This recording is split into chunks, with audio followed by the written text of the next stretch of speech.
It's gonna be awkward.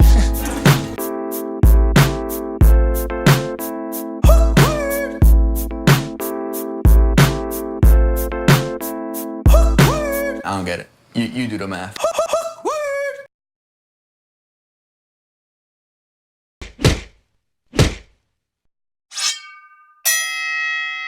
Boom. What's up, guys? We're back. What up? Welcome back to episode 7. Yeah, another episode week. 7. We're just cruising along, dude. Cruising, and we got a new friend. A new friend and a new favorite person, dude. Yeah. We got him. One of our favorite people right away. Instant, and he's gonna be everybody else's too. Let's introduce him. We got Ricky, Dragon Snake, Jimenez. Hey What's guys, up? how's it going? That really touches my heart, guys. I really appreciate you guys saying those Dude, oh, really? kind things about me, man. That's You really should, cool. because Thank we you. told everybody that we were gonna be honest now moving forward. Yeah. If they're not our favorite people, or like they're not on their way to becoming our favorite people, like we're not gonna say it. So we Plus, said you brought it. us in. You let us see your gym. You got us to, well, that'll be for after, but even still, we got to do it a little bit beforehand. Mhm. And, yeah, we got to see just a dope spot that you have. So it was really cool. And we thank you for just having us and welcoming us so easily. You're very welcome. Very welcome. Yeah, dude. Anytime, guys. Anytime. We Come on appreciate down. it. Yeah, we did this week a little bit differently, just because of scheduling and shit. You know, it is what it is. But we did the gym portion before this, which is fine. And so there may be a couple of continuity errors, but that's all you're hearing. And that was what Z just did there. Yeah, and that's where the awkward MMA show comes in. That's why it's called that. We've got a few awkward moments each show. I was going to ask you guys that. That was going to be one of my questions to you. Always I knew you guys is. were going to ask me some questions, but I was going to ask you guys why. Why the awkward MMA show? All right, so I'll say my answer first, Okay. then you can give if you have a different one. But for me, dude, it's like the best cop out for any question. That's what I mean. Like, if anybody's like, everything seems like it's on purpose. You know what I mean? Like all the pauses, all the fuck ups. Like anytime I mess something up, You get to get away with more. I get away with it because we're awkward. You know, that's the whole thing of it. I like it. So yeah, and but like it's the same. You know, we do the same thing in real life too. Yeah, it's the same thing. So Very cool. Yeah. like I right dig- now, I dig it. Yeah, I dig it. exactly. You'll pick Let's up go. on it as we go. We're like, all right, Let's get cool. awkward as fuck. But, dude, that's the beauty of the whole show, is that like we just get to come up here and be us, and now we get to share that with cool people like you. Yeah, Very, here's very some cool cool. stories Awesome, and backgrounds awesome. and whatnot. Yeah, Yeah, not to jump right into it, but to jump right into it. You were kind of telling us a little bit about your story, just where the gym came from and how all that was. Just tell us a little bit about that, just because it seems like a super cool, rare story. Well, like I said to you guys the other day when we trained, I really didn't plan on being a gym owner and teaching martial arts for my life. I was already a martial artist, and I was already a second-degree black belt. I had already had many MMA fights and was a MMA champion at one point in my life, way before I even started to teach. And I just thought that that was just going to be a part of my life that I did, and it was very fun, and that was it. But some of my friends had other plans, and they pushed me. And that's really cool, because that's what friends are supposed to do. We're supposed to push each other in directions that That's are best right. for each other. So my friend Vahe, well, here's the story. I'll back it up a little bit. I was really into lifting weights. Yeah. Right. Yeah. I was big time into lifting weights. Obviously. And Not small. that was like my thing. And I would go to the gym every day and lift. And I had a bunch of buddies that we would work out together and lift as well together. And to warm up, what I would do is I would go into this aerobics room, and they had a heavy bag and some martial arts things in there. And I would hit the bag and kick the bob in the head and do a bunch of fun stuff to get my heart rate up, get the blood flowing, the oxygen flowing. And my buddies would look in there, and when they would come in there and be like, "What was that thing you did?" And I would be like, oh, that was called a temple dragon kick. And they were like, can you teach me that? That looks really cool. And then I would teach them it. And then they would get good at it and they would be like, oh, this is cool. Can you show me something else? What else do you got? So I just kept sharing things with my friends and they were like, why do you not do this for a living? And I was like, I don't know. Like, I didn't think about it. And, then I went, well, now I know why. I know why not. I don't have the money to open up a business. I don't have the... I don't have the capital to open up my own business. It's pretty expensive to rent a place out, get all the equipment. Yeah, especially in all the marketing and whatnot. Probably you got to go into Insurance too. Yeah. Yeah, you guys know all about it. You're doing liability, so, dude. It's a liability. Absolutely. A lot of them. Yep. So my buddy Vahe, he goes, you don't need any money to open up your business, to start your business. He goes, you can do like what Bruce Lee did. You can teach at a park. And I went, wow, that's true. I can teach at a park. No overhead, no cost. Just bring people out and show them things that I know. So what I did was I went and I made a bunch of flyers, business cards, talking to all my friends at the gym, handing them out wherever I went. I would run into people at gas stations, give them cards, flyers. So was it the same? Was it the same park every week? It was the same park every week, in the same spot. And was it like, did you do multiple days in a week, or was it just one day a week? At first, it was every Sunday. Okay. Oh, okay. And then I added a Tuesday and a Thursday. Okay. When demand went up. Yeah. So, my first class, a young lady showed up that never came back again. She came because she was a friend of a friend, and she wanted to support me because we were friends. And I taught her, and the next week, no one came, and the next week, one person would come, and then the next, and I kept going back every week. Every week, I kept handing out flyers, and I just kept going back. And there were weeks no one would show up, and I'd go out there and I'd stand, and all right, I'll be back next week. Yeah, and so I just kept going, and then at one point, I had about 15, 20 people out there at the park training. People would walk up and say, what are you guys doing? That looks really cool. And then they would join in. So, and I charged per class. So what happened was I was able to make some money. And what I did was I went to a gym called Seton Gym. You guys heard of it. Yeah. It's an amazing Muay Thai gym. Tiago Razzaretto, big shout out to you, man. Much love for shooting me the opportunity that you did. I walked in and I told Tiago, I said, I asked, who owns this place? And it was Tiago, and he walks up. I said, hey, I have a question for you. He was like, yeah. I said, I have a team that I teach at a park, and I'm looking to rent some space. Are you interested in subleasing to me? And I could rent the gym floor for an hour here, hour there, to build my program. Right. And he took me in the office, we sat down, he goes, you know what? I did what you're doing right now to another man in another gym. He said, and that man allowed me to build my program, and now I'm here. He was like somewhere in his 10 years and had like all kinds of students. And he goes, I was you, so I'm gonna right now is my turn to pay it forward. Wow. So he goes, I'm absolutely doing this for you because someone did it for him. Yeah. And I started to teach there, build my program. We became really good friends. He recognized my skill level, and then he asked me to begin teaching there as well. I taught the Taekwondo, Seton Taekwondo, as well as the boxing program there. And I trained with all the Muay Thai kids there. And it was a great experience. I learned a lot from him. And I built my program up, and I made some more money. And then I was able to split a place with a buddy of mine, Mike King. Mike King, big shout out to Mike King. We shared a gym in Scottsdale, and for a year.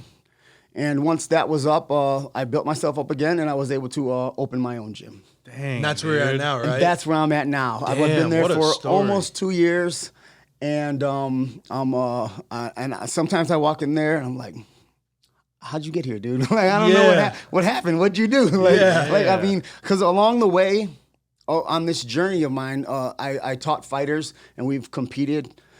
We were fighting in Rage in the Cages at Celebrity Theater from the park. That's crazy. We were training at the park, and we were going into this big, huge stadium fighting and winning. My guys were winning, and we really made a name for ourselves. And I've taught state, national, and world champions on the amateur and professional level. And again, I have no idea how that happened. I just did what I loved. I did what God told me to do, and all these things happened. Yeah, that's what happens, man. You listen to it. And now I'm here with you guys, telling you all about it. We're just training at the gym. It's crazy. Kind of, what's the word I'm looking for? Surreal, dude. Yes, surreal. Yes, surreal. It's surreal for us too. I mean, if you had asked us a couple of years ago, wouldn't have guessed that we'd be doing this right now. But yeah, that's true. Here we are. Yeah. I was gonna ask this though. Did you have the name already, Dragon Snake MMA at the park, or when did that come into play? Oh, Dragon Snake. Okay, Dragon Snake is. I'm glad you asked. Yeah. Because not a lot of people know, and I bet they're always wondering, why is it Dragon Snake? What is that? That's your What is fight that? nickname, right? Well, my fight name is Ricky the Dragon. Okay. Ricky the Dragon, and but the gym is Dragon Snake. What it is my Uncle Louis. Uncle Louis, I love you. Thank you for giving We me. give so many shout outs on here. And you gotta love. You gotta show love to the people that showed love to you, man. Exactly. In life. That's it. My Uncle Louis is a 5th degree black belt master instructor in Chinese Kempo karate, and he opened up the first Kempo karate school in Toledo. And I trained under his tutelage for a long time. Black belted, competed. My uncle was 58 years old teaching a crew of MMA fighters. And we were all in our 20s and we were all kicking ass, and it was just like really cool. And he was still kicked harder than every single one of us, like at that age. I hope I'll be 58 doing the same thing that he was doing back then. But what he did was he developed a sword fighting system that was based on speed and power. And he named it the Dragon Snake sword fighting system. All right? And speed and power, dragon and the snake are representatives of speed and power. How a snake coils up and shoots at you in a straight line, hits you, and you're like, oh my God, I just got bit by that snake. You didn't even see it happen. It was like a flash. Right? They're very fast. Speed, and where speed comes from is from straight lines. Right? The quickest way to get from A to B is straight line. Yeah. Exactly. So I've taken the physics of that, as well as the dragon represents power, right? Circular motion. Dragons are circular. They come from water. They're very, very fluid and they move in circles. Have you ever seen a Godzilla movie? Yeah. And he swings his tail around, knocking over buildings. And, so circular motion generates raw power. Okay. So I've taken those ideas from straight lines and circles and implemented them into our movements. That's sweet, dude. So like spin kicks, they're very circular in motion, but they're very linear in targeting, right? And things like that. So in our striking system, right? So I took my uncle's idea, and I implemented that into the striking system, the Dragon Snake MMA striking system that I developed. Damn, so it's even more like the whole Bruce Lee story with being in the park. I mean, that's insane. That's great. When did it come about though? Like, when did you finally get that name put on the gym and the system? Well, from the beginning. From the beginning? Yeah, from the beginning. From the park? From the beginning. We were at the park and we dude. were wearing Dragon Snake shirts. Oh, damn. Dude, that is what I wanted to hear. Well, it's That is cool good because stuff. as I was looking at some of your background, you have such a it seems like you have so many different martial arts backgrounds that you come from. Kempo, Taekwondo, Muay Thai. So what would you say the percentage of each discipline is inside of the Dragon Snake fighting system? Awesome question. Thank you. Well, let's see. That's a very good question. I'd have to say we use a lot of Muay Thai, and I have added the kicks from Taekwondo and Kempo. Some Kempo strikes I've added, like spinning hammer fist strikes, but all of the kicks from Kempo and Taekwondo, I've added into our system. The very fast circular kicks, like wheel kicks to the head, spinning side kicks to the midsection, and I've taken all of my favorite kicks from Taekwondo, from karate, from both those karate arts, and I've taken all the very powerful kicking techniques from Muay Thai and put those all together, and those are our techniques. I use a lot of boxing as well, Western boxing as well as a Muay Thai kickboxing, which I've taken all of those and meshed them together. What I did was, my uncle likes to call it cutting the fat. I took everything I learned in the 30 plus years of martial arts that I was training and the experience that I have, and I did what Malcolm Lewis calls I cut the fat. I took all of the techniques that I learned that I felt were inapplicable, were ineffective. Yeah. You know, because in your martial arts career, you learn things. I'm Yeah. sure you guys do, and you guys are like, Yeah. it's never going to work. Like, I'm not going to do that. I mean, it was cool learning it, but that's probably never going to work, so I'll never use it. Punch combo or Exactly, something. yeah. So I took all of those and I just like threw them in the garbage. And all of the things I felt were effective, I built a system around it. Damn. Yeah, so you just took like all the most important pieces from all the stuff that you've learned, all the accumulation of knowledge, and just Put them together like a puzzle. Yeah, It dude, seems that's to be cool. huge in today's day in MMA because now there's so much more research and there's so many different guys to where you have guys like Wonderboy Thompson, who's a karate fighter, but they're still just mainly karate. So we're gonna start to see the guys that are mixing in the karate with the Muay Thai, with the boxing and everything. So it's really cool because you're in a way really on the forefront of the new era of mixed martial arts. Mm-hmm. Yep. Martial arts Pretty wild. evolves. Yeah, It does it evolve evolves And if you- quickly too. And if you stay stuck in a thing, you will get left behind. Yeah. Yeah, I mean, you see that in a lot of sports, but particularly like with MMA because it's so young, it's so new. Yeah, You it know, just and changes so quick. Yeah, we're just in that stage, dude, where people are now dedicating their entire life from a young age to this sport, and it's all they know, you know. So they just want to get better and better and better, and want to be the next, you know, Conor McGregor, I guess. But you know, he's a long shot away from like being a Gretzky or a Michael Jordan or a Tiger Woods, Even you Floyd know, Mayweather, or I guess Floyd. Yeah. So Tyson, or Ali. yeah. So, you know, it's still kind of trying to find that breakout, I think, person that can carry the sport for a long period of time. And I think that's helping the evolution so much quicker than if it, you know, sure. just stagnant. I agree. So, Yeah, it's crazy. You just had a fight in what was it, July, right? July 8th. July 8th? Yeah, July How 8th. often do you fight about? I probably fight every 4 months or so, 4 or 5 Okay. months. When I can fit it in. It's hard to train everyone else and run the gym as well as myself, find time to Yeah. train and fight for myself. But I find time because I still love to compete. I still like to fight. That was in the West Valley Rumble competition that I was the main event for the West Valley Rumble title that night for the Muay Thai side. It was Muay Thai and Jiu-Jitsu. okay. And the Jiu-Jitsu side, Kyle Stewart was the main event for the Jiu-Jitsu competition. Forgot who he went up against, but it was there must have been like 40 fights. It was like Damn. there was like 17 Muay Thai, we saw 24 the poster. There Jiu-Jitsu. was so many on Oh, that. yeah. Yeah, it was a big night. It was a really long night. It's I cool that they're bet. doing that now, or now that they're doing that with the having like jujitsu on the same night as a Muay Thai Yeah. fight, or they'll do like MMA and kickboxing the same night. Like even It's smart ONE to FC do it. starting to do that too.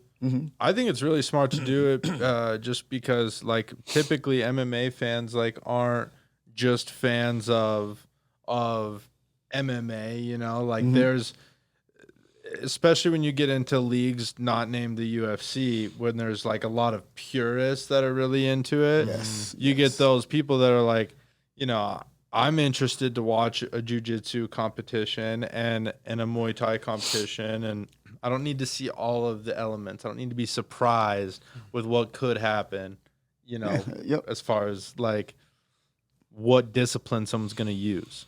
You know what I mean? Yeah. Well, speaking of the UFC, what's your overall opinion of the whole state of kind of how everyone is in MMA right now? It's like the talking shit for promotion, just because you seem like you come from such a traditional, like pure background that like, I don't know, are you on board with it or are you not? Like if one of I your don't guys- do a lot of talking shit. No? Yeah, I let my actions speak for me. But that doesn't mean that I don't mad dog my guy when we're facing off, right? Yeah. I'm looking into his soul. I want to let him know that I'm gonna break him. I Right. need him to look at me and see and feel my fight spirit. Yeah. But to talk and say things is a little different. I don't really, I'm not a big fan of it. A lot of guys do it. I think there's a thin line between for lack of better words, a good shit talk and a bad one. Right. Right. I mean, make it fun. Yeah. Make it fun. Make it attractive. Make us want to run and watch it. Right. Yeah, But exactly. don't seem like a jackass. Don't seem like a Right. dick.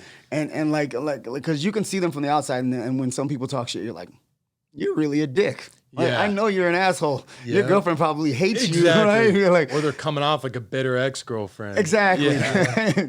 So yeah, there's a thin line there. Conor McGregor made it fun. I really like his style. He cracked a lot of jokes. Does he and- still does he still do it for you, or did you turn on him? No, I never turn on Conor. I'm a huge fan of his because he's a Taekwondo boxer. He's like right. his style is really close to my style and the Right. way we fight. He throws a lot of spin strikes and he's a very good boxer. And so he's a striker nonetheless. Wish he was a grappler because I would have loved to see him beat Khabib in that fight or get out from underneath yeah, him. exactly. But yeah, I think I agree with it to a certain point. Yeah. I think you need it, right? Yeah. Especially at that high level, that highest level, you know, like at the UFC, you got to sell those fights. You gotta sell the fights. You know what I mean? Yep. It's a little whack though if someone like an amateur up and coming is doing that. to Yeah, try- yes, like yes. that. Like, who are you? Who are you? that's you have one whack. fight. Get out of here. Who the fuck is that guy? Who the fook? Yeah, dude, that's whack. But like at the UFC, I get it because you know there's a lot of money on the line, Right. and you're Yeah. trying to get the sport out there. You know, you're not trying to piss off all your. Well, that was Sometimes you even think that they ask them to do it. Yeah, I mean, exactly. I wouldn't be surprised if Dana White's like, "Hey, man, go out there and say this thing, man. Let's sell this fight." Yeah, You know, hey, see that- I'll throw you a couple of bottles of champagne or something. See that bus and that dolly right there? Just see what happens, dude. That was uncalled for. yeah. So That was there's been a few uncalled for. times. Z walked into my room that day that happened with his phone out. He's like, Connor did it, dude. I don't know if I can ride with Connor anymore. And I'm like, what do you mean? I mean, and Yeah, he's that like- was really uncalled for. Well, I was I that don't guy agree- too. I was I don't over agree with it. that at Yeah. all. He got over it though. So Yeah, I mean, but I was the same way though, because when I was training a lot too, it's like I was Fanboy. a long southpaw, so I was always like trying to watch him and be like, okay, Yeah. what can I take from him and John Jones? Those are my two guys, and both them fucking disappointed the hell out of me over the years. But Yeah, man. do what they don't. yeah.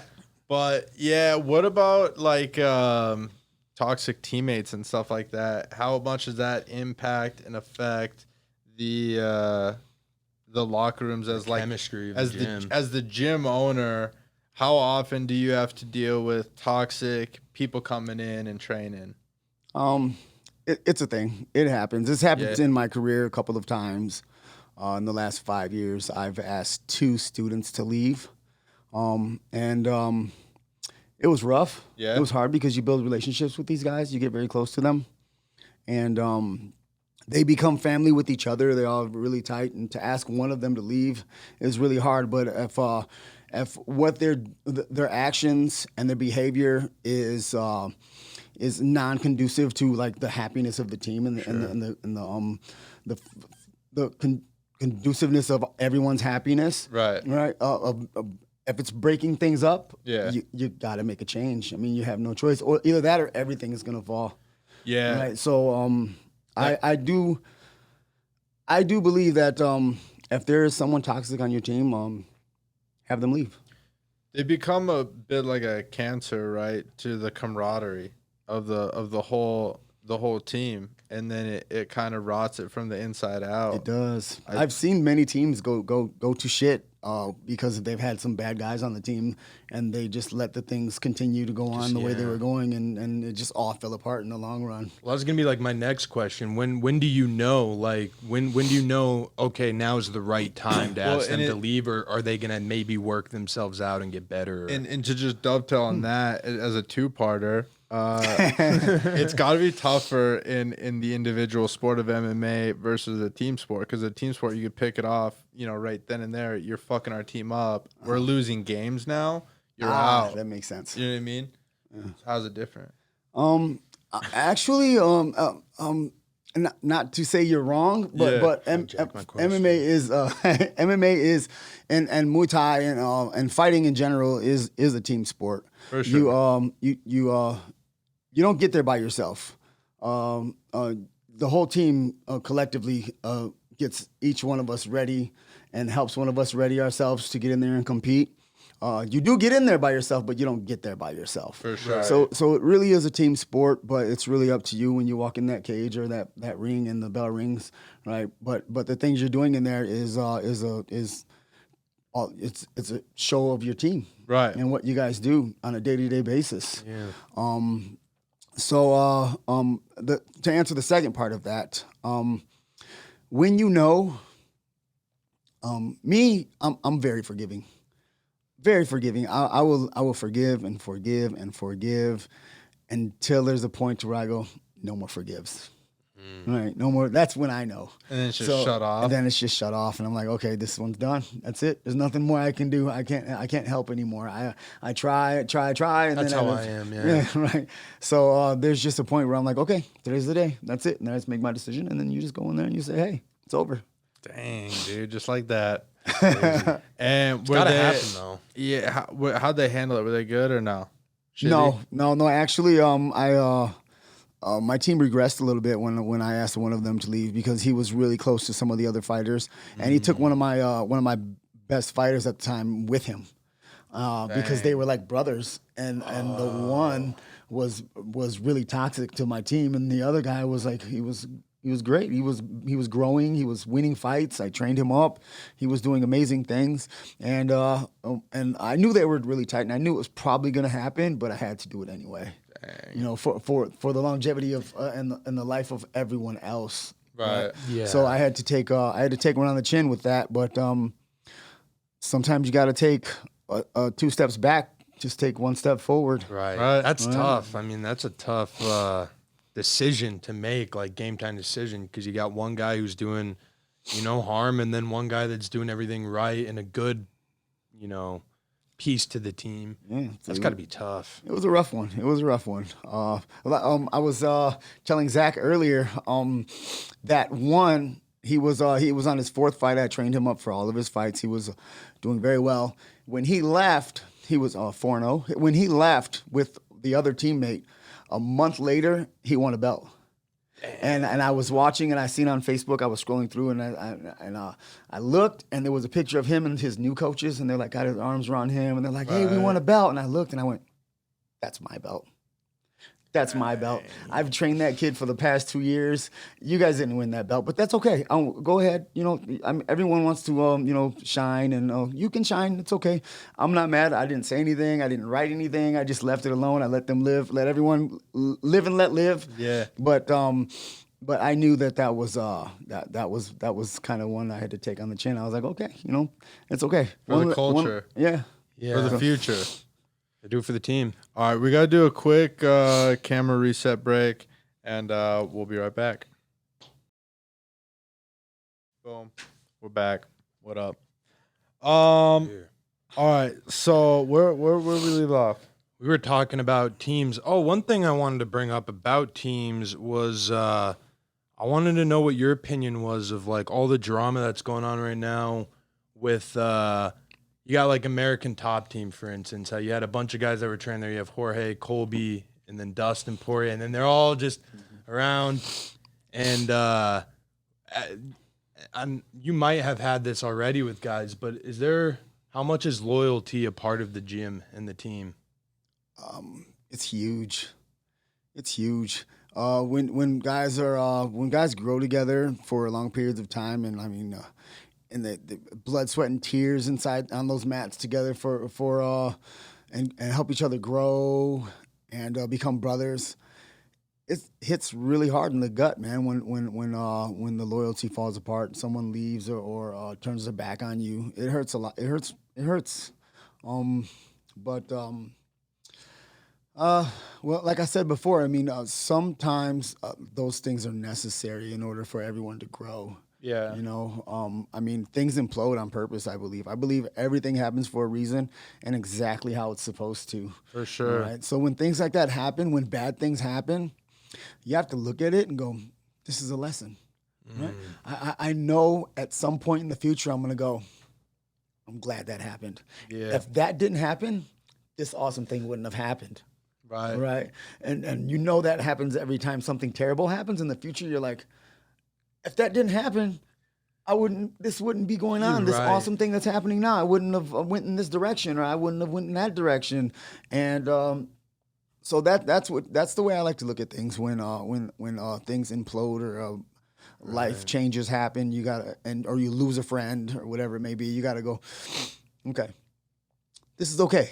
I know it's for a reason, and I know something good's going to come from this. There's a yin and a yang to everything. Yeah, well, because there is always the opposite of it, to where if he were to stay, or if whatever teammate he or she were to stay, that it could be a list of bad things that happen with them being there, like we were talking about the Exactly. toxic in the gym. If you know, there's that. So Yep. Yeah, dude, that's a slippery slope when you get that disloyalty. How easy is it for guys to train with multiple camps, do you think? Do you think that that's like an easy thing to do, or better question: do you think they should? yeah, or do you think Do they you think should? they stick with one camp, or just move around? I think you should stick with one camp. You think I so? do.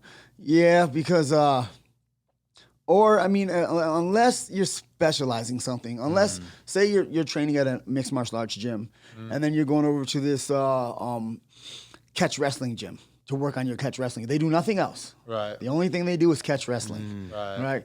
That's in my brain, that's okay. Right. Right. But if you're training at the lab and Fight Ready, or Dragon Snake and ACS, that makes no sense. Right. Because then you're sharing this information with too many people. Right. People are knowing, they're getting a lot of information out of you as a fighter. Not only watching you fight and train, they're like, oh, okay. Because in the future, you might fight one of their friends. And they're going to run over to their friend. They're going to go, hey, he trained over at my gym. Yeah. And I know all these things about him, so do your game plan like this. Does or that whatever happen it a may be. lot? All the time. Yeah. All the time. People always, I mean, I'm not a big fan of it. I like to do my research and get my own information. But we have competitions, and sometimes guys will run up to me and they'll be like, hey, I know this guy. I know his things. Sometimes even if they don't like them, they'll do it on purpose. They're like, I know his things. Go do it like this. He's bad at this, bad at that, or whatever. And I'm looking at them and I'm like, you don't like him or something. Like, Yeah, there's some something's there. reason you're sitting here telling me all these things. We don't really talk much. Right. But yeah, people. If you train at too many gyms, everyone knows your game. Right? And then you talk to people. They ask you questions. They might say, "Hey, what do you guys do over at Dragon Snake?" Or what do you guys? What is your coach teaching for this game plan for your buddy that you train there with, or whatever it may be? And guys they think they're becoming friends with others, so they start telling them information. So if you stick to your home front and stay there, things are less. There's less of a chance for information to get out there with other teams. Right. So. I feel like especially too because it's such a small community. Yeah. It's a small very world. small community. Everyone knows everyone already. Right. So, Well, and then to go on top of that, though, a step further is if you have a guy who's, say, traveling to other gyms and other striking systems, how difficult is that if they're working on, say, I mean, not a lot of moves counteract, but a way, say, a Kempo kick is thrown, or however your kick is mainly based off of, and say they do an American kickboxing style, which is way different than Muay Thai and way different than even regular Muay Thai. Is that really frustrating for you, or how much do you have to work backwards with them to go like, all right? oh yeah, guys pick up. You mean like pick up habits from other gyms? Exactly. Bad habits. It happens. I mean, you just sometimes, honestly, as a coach, sometimes someone comes in and if they're like, I like to do it this way, or whatever, and as a coach, I go, okay, do it that way. Do it that way. That's Okay, okay. so you're flexible I with have to them. let you learn. Yeah. Right? I can't beat on a dead horse, and or I can't force people to understand things. Doesn't happen often at my gym. I'm highly respected. Everyone knows that what we do works. Right. So it doesn't really happen too much at my gym. But I have had it happen before where a student would go, well, I like to do it this way. And instead of fighting them, I go, okay, do it your way. That's okay. How long do they take them to change? Well, when they start missing the certain kick that they're trying to throw and they're doing it their way, they go, okay, maybe I should do it your way. Yeah, if they're in a fight and they throw a kick, just head on linear and just get knocked out or something. Get knocked out. I mean, trust me, they learn, and you have to let people learn sometimes. You have to allow them. You can't fix everything in everyone. Yeah, for sure. Yeah, it's tough. Well, especially because there's so many different personalities in the gym. Like there's the kids in there or the guys in there that'll go in and be like, no, I want to do it my way. Or if they have the bad habits, then they're willing to change and they're willing to work on it because they know, like, all right, obviously you know what you're doing. I don't know as much. I'm not the one coaching here. I'm not the one who opened up a gym. And that being said, that also relates to coaches as well. Sometimes you get someone in your gym and they have a little bit different of a flavor, right? And you have to be able to conform to your fighter, right? Because you don't want to make a bunch of robots. I don't look at it in my gym and I go, okay, everyone has to be the same. Right? I look at it and I go, okay, your style is your style. You move a little bit differently than him or her or whoever it may be. We're also different as human beings, right? None of us are exactly alike. Right. So in the fight game, not two of us is going to be exactly alike as well. We'll be very close to each other, but everyone has their own little style. So as a coach, I sit back and I learn everyone's rhythm and the style that they do, and I go, okay, how do I as a coach make them and the way that they move and the best that I can possibly be. I don't want to fight something that they're naturally not good at or force them to do a thing that their body doesn't do well. Maybe he's a 6'8", 190-pound guy whose leg doesn't move that way. Right. So we have to. We have Brian Jimenez. Shout out, bro. I just shouted you out, man. He's one of my students. He's 6'8", and then he's a really tall guy. And I just had to change some things to fit his body type and style and the way he moves. Yeah, so a good coach can do that. A good coach can take that and work with any human being and make them better and tweak things to fit that personal human being. for sure. Yeah, that's huge. I always felt that, especially being always one of the taller people and especially being southpaw. I remember sometimes working with some coaches, it was like when I was out in Denver trying out a few of the different gyms out there, I'd go to some of them. They're like, no, you got to do it this way. You got to do it this way. And I'm like, why am I, in the pocket with these guys? I should be out here. Exactly. So it's crazy, though. There's so many just different gyms. Do you guys do like a lot of grappling too, or you guys just mainly focused on striking? Oh no, we are. I'd have to say our striking is like our really strong point. We're good strikers, but we do have really good wrestlers at our gym and really good jiu-jitsu fighters. I've had a few fighters where you think we're strikers, and I have a kid named Wes Pierce who wrestled all of his life. He was an amazing wrestler, and I taught him how to strike. And he went out there and just mauled everyone he fought, man. He just threw them against a cage, controlled them, drugged them down, beat them up. He stood and scrapped with them. Some of them, his kicks were terrible at first, but they became like thunder. When he hit the pads, I feel like my forearms are gonna break sometimes. Right? Damn. This kid, he's amazing. You guys will hear from him and see from him. In his amateur career, he was 11-1, number 2 in the country, number 1 in the state at 170 and 185. Wow. As an MMA fighter, and he just had his first pro fight a month ago, and I'm super excited about what's gonna happen for his future. They would, if you didn't know him, you would go in there thinking he was a striker. Yeah. They're like, that's a striking gym. But you find out really fast that no, we're pretty good wrestlers as well, right? We do a lot of, we drill a lot of wrestling, we drill a lot of jiu-jitsu. One of my students, Princeton Jackson, just won the fight to win. He fought one of the lab kids, Sugar Shane. Sean. Sugar Sean. Oh, Sugar Sugar Sean. Sean. Yeah, yeah, yeah. He fought Sugar Sean. Sugar Shane is a boxer. Yeah. Yeah. Okay. But Sugar Mosley. Sean at the fight to win and tapped him out. That was really cool. And he's a really tough kid, and he wins a lot of jiu-jitsu fights. He just won a kickboxing fight. He's really good on all levels. He's really young. I'm really excited about the rest of his career. No, we do a lot of jiu-jitsu. In our 8 o'clock class is our fighters class, and we fit it to work on what we need to work on for what's coming ahead of us in whatever competition that we're working in. So if we're competing in a grappling show, we'll be doing a lot of grappling for those few weeks. If we're competing in a kickboxing show, we'll be doing a lot of scrapping in that class or whatever it is, game planning. Right. 2 guys are fighting, we'll get in there and we'll put their game plans together and we'll drill them on ground, stand up, and everything to get the muscle memory set in. So when they go in there in that fight, things happen without thinking. Damn. So many classes are you guys usually running about a day? Well, we have 1, 2, 3, 4, 5. 5. We have a Little Dragons, Muay Thai kickboxing. We have and I call it Muay Thai kickboxing because it's not just Muay Thai, right? Well, I still teach them to throw the spin kicks and the side kicks, and I add a lot of flavor to our Muay Thai. We mix it up a little bit more.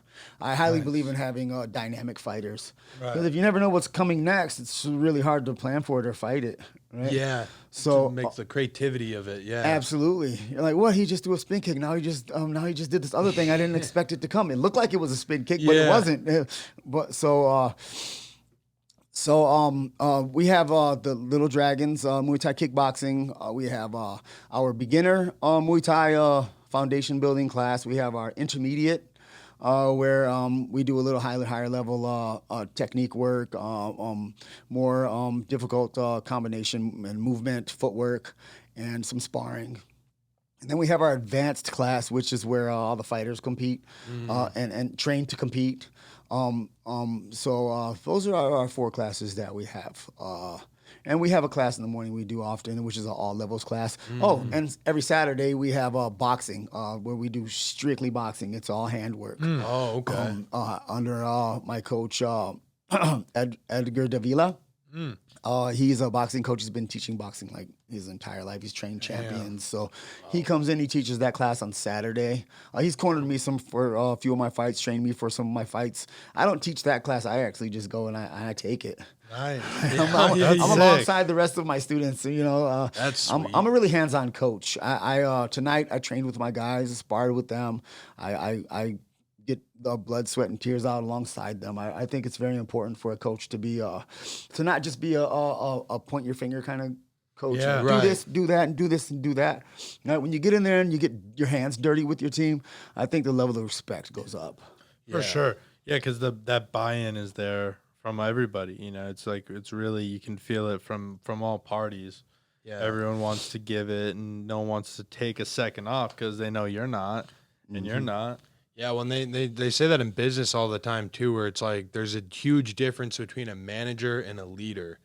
And a manager is someone who's, you know, telling someone what to do, and a leader showing them how to do it. Boom. And I think that's what you're kind of doing, and that's cool because a lot of coaches, you're right, are just kind of sitting on the sideline, you know, not really going through. And then to piggyback on what you're saying, they have that extra level of respect towards you as a coach too, that they're like, damn, he's taking class with us right now, and that's our coach, you know. Doing the push-ups with us. Doing push-ups, yeah, putting the same sweat on that we are. It's crazy. That's a good example to set. Good example to set for sure. Yeah. Well, this has been fun, dude. Do you have anything else you want to add while you're here? here? Been a lot of fun. Do you have anything? No, man. I just really appreciate you guys having me out, man. You guys are awesome people. We appreciate you coming. Good energy, good vibes. Awesome. Oh, sweet. Thank Zach you. over here, you're amazing. You guys are all awesome. I hope to see a lot more of you guys because I love to be around people like you. Yeah, so I'm just very, very grateful that you guys brought me out, man. Yeah, we want to have you again. We'll have you again too for the second season with one of your fighters or yes, coaches. that would be awesome. Yeah. When we have another fight coming up. Oh, I'm actually fighting. Yeah, you're fighting. I'm fighting on October 26th for the SAA Alliance Muay Thai Championship. It's the show called Champions vs. Champions. Okay. And it's there's about 5 or 6 title fights, and all they're all title fights between champions. Sweet. So all We're these gonna be champions there. are going to be Yeah, fighting we'll be each other, there. which is going to be really awesome to watch and a good time. Sick, dude. Well, we'll be there. And why don't you give us your social media stuff? Oh, Where can we find you, and where can we find the gym? Yeah. Okay, awesome. Well, you can find us at Dragon Snake MMA on Instagram, on Facebook as well. Dragon Snake MMA. Also, my personal handle, Ricardo Jimenez Jr. on Facebook. We are on Twitter, Dragon Snake MMA. Also, DragonsnakeMMA.com.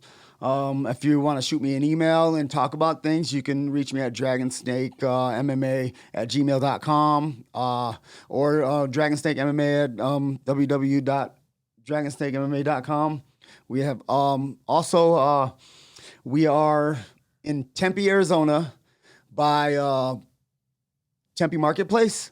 If you know where Tempe Marketplace, you'd be able to find our gym. Just very right easily. south of it. Right south of it. We are in between University and Rio Salado, like halfway down the block at 425 South McClintock. So right on McClintock between University and Rio Salado. Dragon Snake turn comes MMA. quick, though. The turn's weird. The turn comes quick. Just look for a warehouse building that's yellow. And with a yellow, with a green top. It's not the most beautiful thing, but it's not where you're at. It's who you're with. The inside's beautiful, Yeah, though. the inside's beautiful. The inside's beautiful. Thank you, guys. Well, we hope you guys enjoy the training part. It was fun to train. And thank y'all. Yeah, Thank you guys so much. Enjoy. Thank you.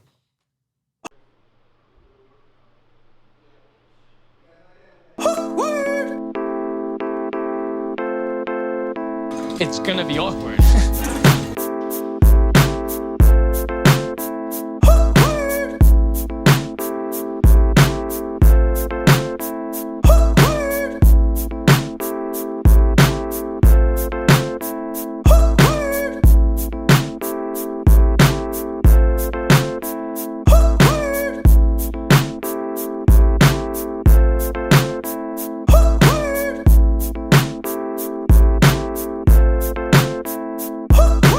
I don't get it. You do the math.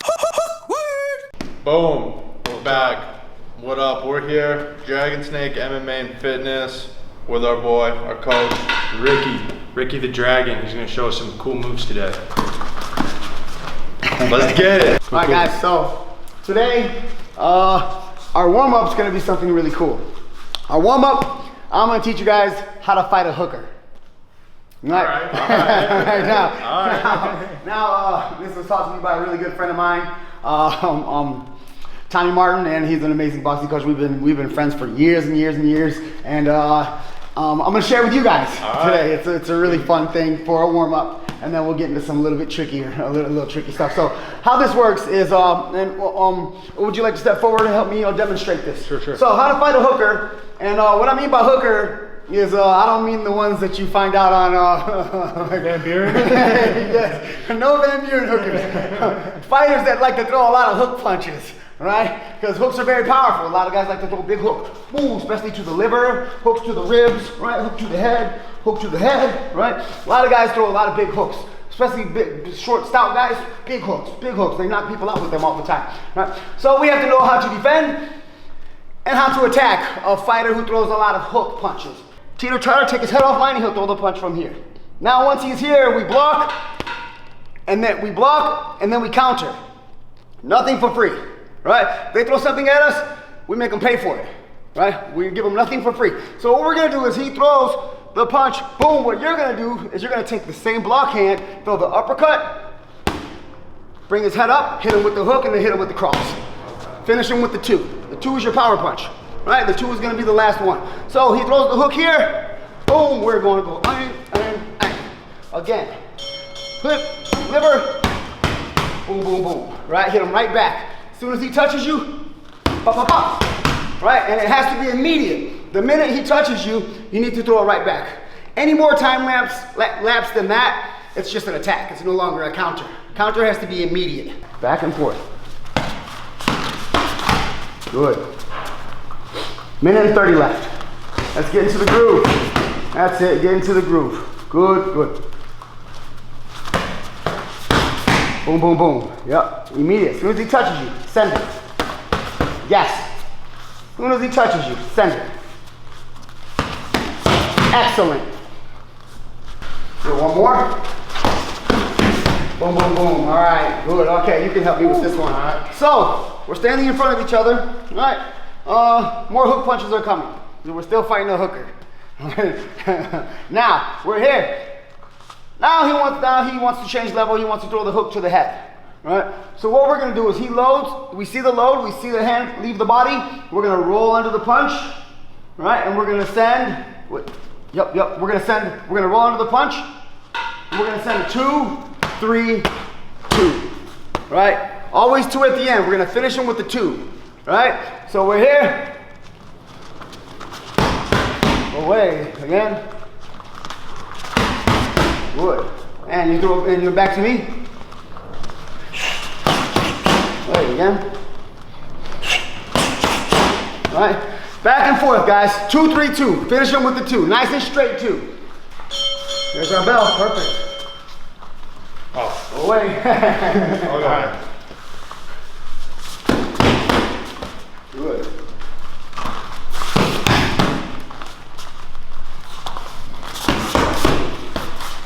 Yep.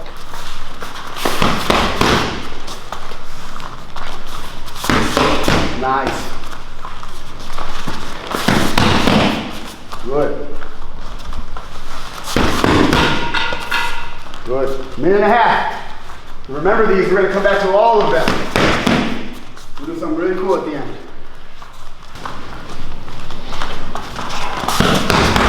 Good. Break. All right. Another one. We're here. Oh, more hooker fighting. Yeah? So we're here. We're going to throw the right hook to the head. Yeah? Right hook thrown to the head, we're gonna roll under it, right? Blocking is good, but making a miss is best. That's always the first choice, always make a miss.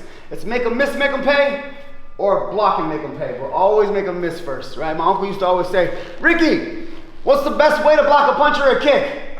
And I would like say, oh, check, or whatever, and he'd be like, nope, get out of the way. Right? And he would always say that to me, so I would remind me to always make a miss first. Right? Also, if you're fighting and you're competing in the judge's eyes, if they're throwing all kinds of things and missing, it looks really good on you. It looks really bad on them. Right? So we're here, make a miss. We're gonna roll under, hook, 2. Very simple one. Okay. Finishing with the 2. Boom. Right? So we're here. We throw the hook. Away. Again. Away. Nice and clean. There.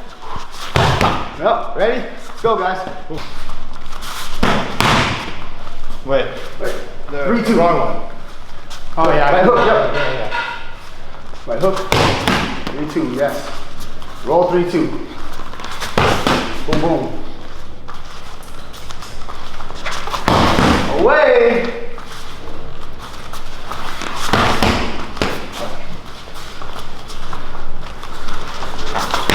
Nice. Beautiful. Very good. Away. All right, this one's an easy one. Okay, now let's go back. Let's go rewind just a little bit before we throw the last one in. All right, let's go through all 3 of them right now. So what you're gonna do is you're gonna face your partner. He's gonna throw the body punch. Boom. Head. Oi, underneath head. Oi, underneath head. Oi, and then other side here. Oi, right, back and forth, go.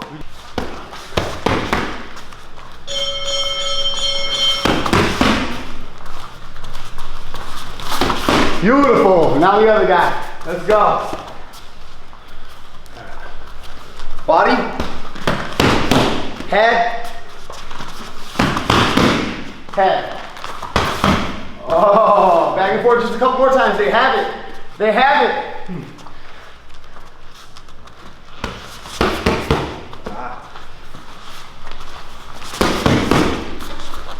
Go ahead.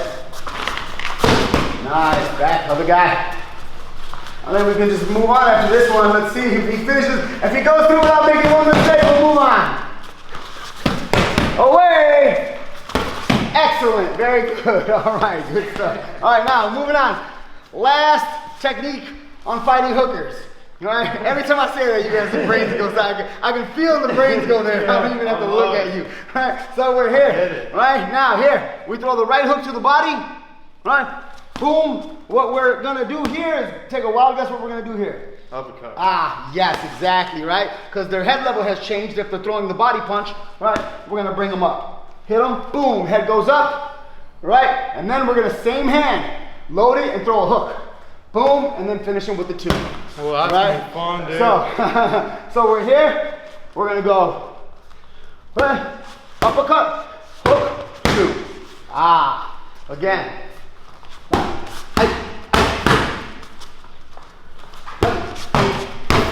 Good. Excellent, very good, he has it. Let's go.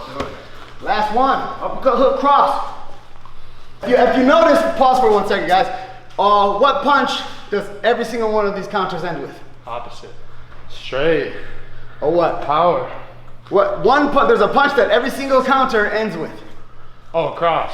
Yes, Oh, yeah, yeah. exactly. A 2, that's our common denominator. That's our finisher, right? We're looking to finish the hooker, right? So we're throwing the 2 at the end and making them eat it and putting them out. Yeah, let's go. Cool. Let's do it. All right, I'll throw. That was wrong. Yep, just up again. Here, uppercut. Yes! Yeah.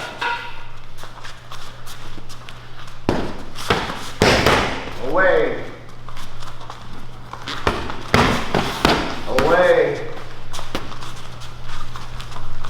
1 minute. Boom, boom, good.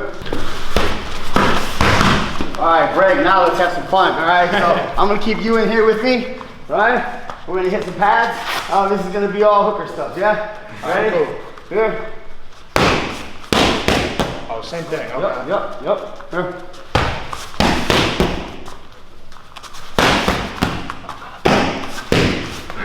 Here. Again. All right, ready? All right, let's go slow. We'll work our way around the body.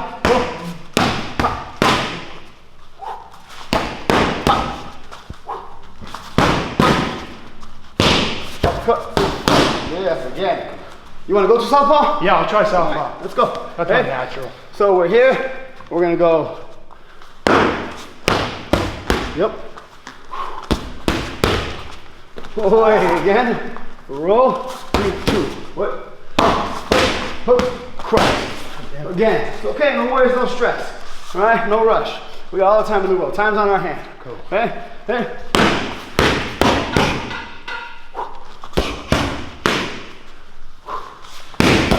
All right. Same time. Uppercut, hook, cross. Ah, again.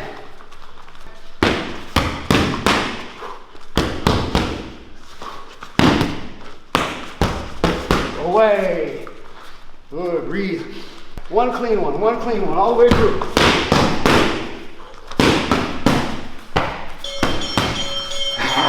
Again, we got it. Take a couple deep breaths. Let's feed our body the oxygen it needs.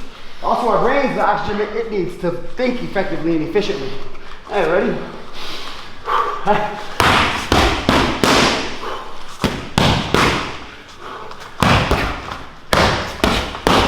See what that oxygen did for us? Very good, very good. All right, you ready, buddy? Yeah. Woo. Good. All right. All right, here we go. Ready? Yep. Ready?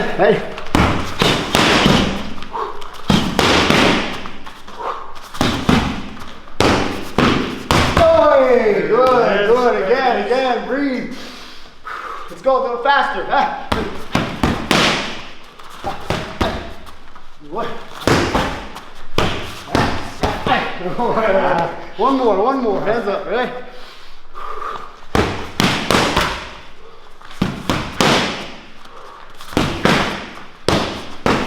Hey, good. Ah, you're back now, mister, you're back. Now it's gonna be a challenge. Now we're gonna throw some other things in. Boy. Whoop.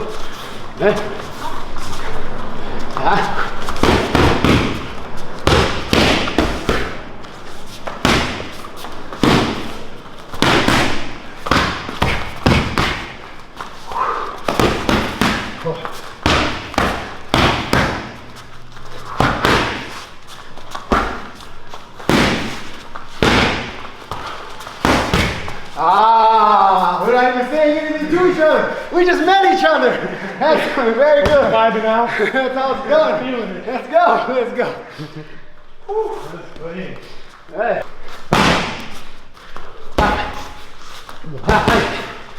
Oh, you okay? That's how we learn. Pain is the best teacher. Again. Yes. Good. Hold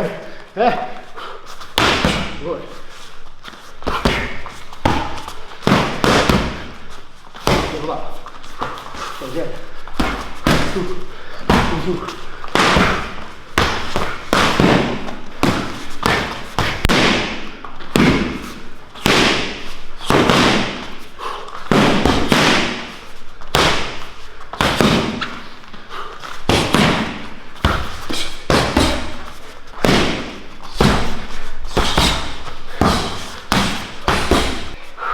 Go clean sequence. Hey. Exhale your strikes. 2. 1. 2.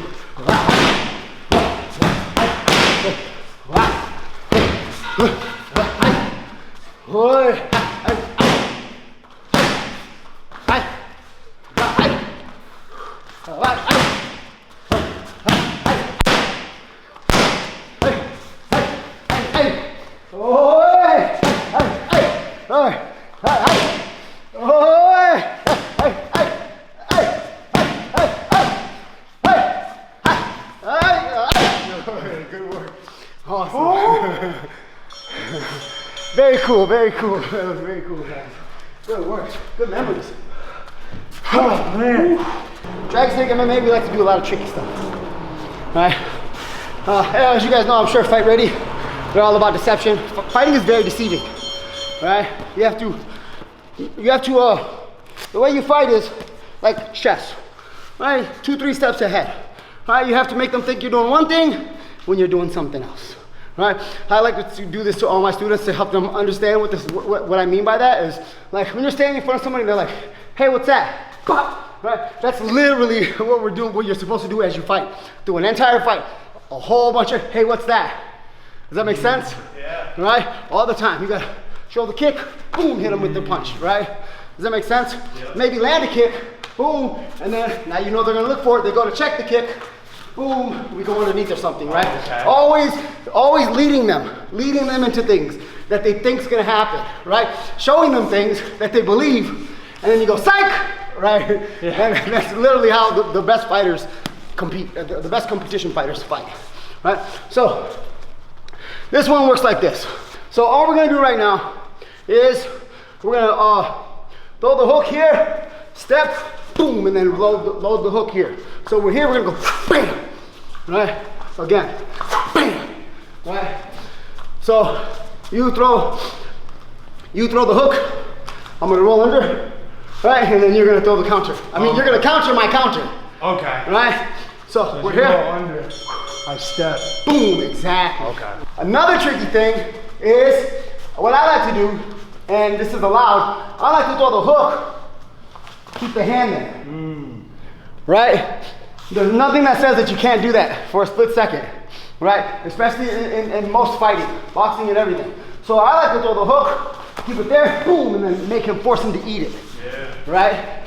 Force him to eat it. Right? I like that dirty boxing a little bit. Yes, dirty boxing. Dirty boxing is good boxing. Yeah. Right? So that's something we're gonna add. Now you're gonna do what I just did, except we're gonna add that. Okay. All right. So we're here. Boom. Ah, excellent.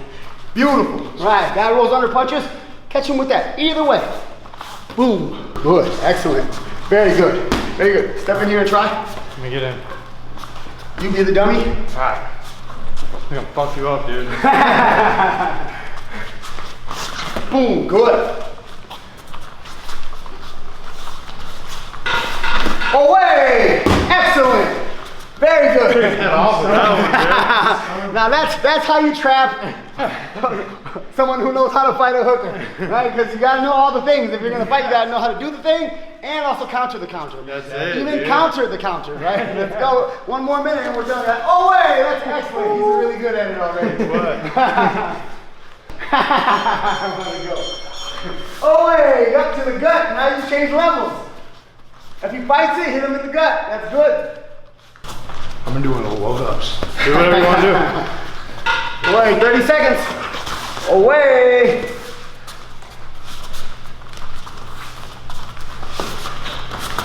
MMA, right there, let's go. 20 seconds. So you're cutting out off the angle. You're not gonna stand in front of them anymore, and you're trapping them and hurting them. Excellent combination of things. Yeah, I thought you could take the back too if you wanted. Yeah, good. You can knee him. You can sweep him. knee. Knee him. Ooh, good. Yeah, that's a death. It's a deadly one, deadly. There's another one. Where even if he's not rolling under punch. All right, even if he's not rolling under punch, I'll go here, hit the head, and kick him. Bam. Okay. Right, kick him in the head from standing position. That's another one that I like to use as well. Nasty. Right. I like that for my reach. Hey, yes. I like to call it the punt. It's called the punt, like Boom, yes. The punt. It's one of my favorites. You don't really expect it all out. These guys are straight. Dude, I don't expect to throw it either. You're like, oh, just okay. It's right here. Let's see what's up my leg. That's what. Like here, I'll fake you a little bit. Yeah. Yes, there's a good sequence I like to use too. Jab out, grab the head, kick. Boom. That's nasty. That's nasty. It's very nasty. That's nasty.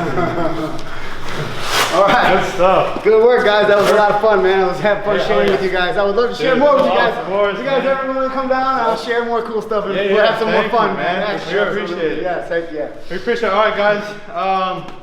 This has been a lot of fun. Make sure you follow my Instagram. Give us your Instagram handle again. It's Dragon Snake MMA on Instagram, and you can find me on Facebook under Ricardo Jimenez. Our website, dragonsnakemmaandfitness.com. And that's about all. You can find us on Google, Instagram, Facebook, and those are our top 3 that we actually do a lot of connecting and networking with. Sweet, man. Sweet. Well, make sure you guys connect, link up, like, share, subscribe. Awesome, yay. Yeah. Thank you, man. This Yes, has been fun. sir. Thank you, man. Thank you guys for coming. Appreciate it. It's gonna be awkward.